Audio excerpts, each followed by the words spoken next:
السلام عليكم ورحمة الله وبركاته. مساكم الله بالخير يا الربع.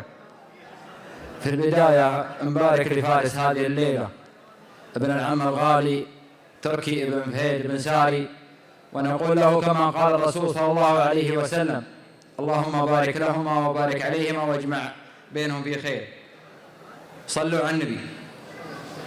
سامرت ليل برده محول على عوج الضلوع، واطرى علي الهاج سلي له ليالي ما طرى، وحضرت جزل المفردات وجبتها من كل نوع، ورقيتها في القمة اللي ما هي بقمة كرى، شاعر وعزف المفردة وطوع اللي ما طوع، ولنظرة قدام دايم ما ترجعني ورا، واللي يدعوني لا بتيماني دعوتهم منوع، اقف لهم ايقاف ينوم سليار الدلبرة، واللي يدعوني لا بتيماني دعوتهم منوع، اقف لهم ايقاف ينوم سليار الدلبرة.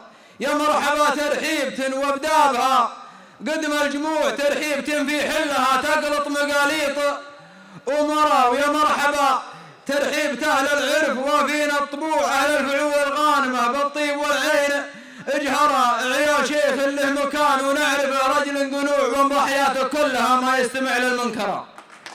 استاذ عيا شيخ له مكان ونعرف رجل قنوع، وامضى حياته كلها ما يستمع للمنكرة. اتقان رمز للكرم واللي شكا في الوقت جوع، اتقان مزبان الدخيل المنتذر رابه ذرى، الشيخ ابو خالد مقر العز وحزام بتوح، حلا صعبات الامور وكل خلق الله ترى.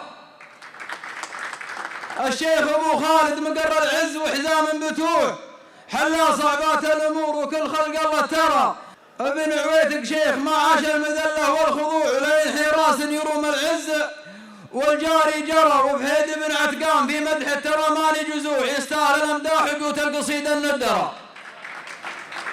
وراد ساري في القبيله حصن وسيوف ودروع، نظراتهم يم السما دايم ولا هي فثره، من الرجال اللي لهم سمعه ودايم في طلوع، تطلع مطالع الحرار وفعلها ما ينكره.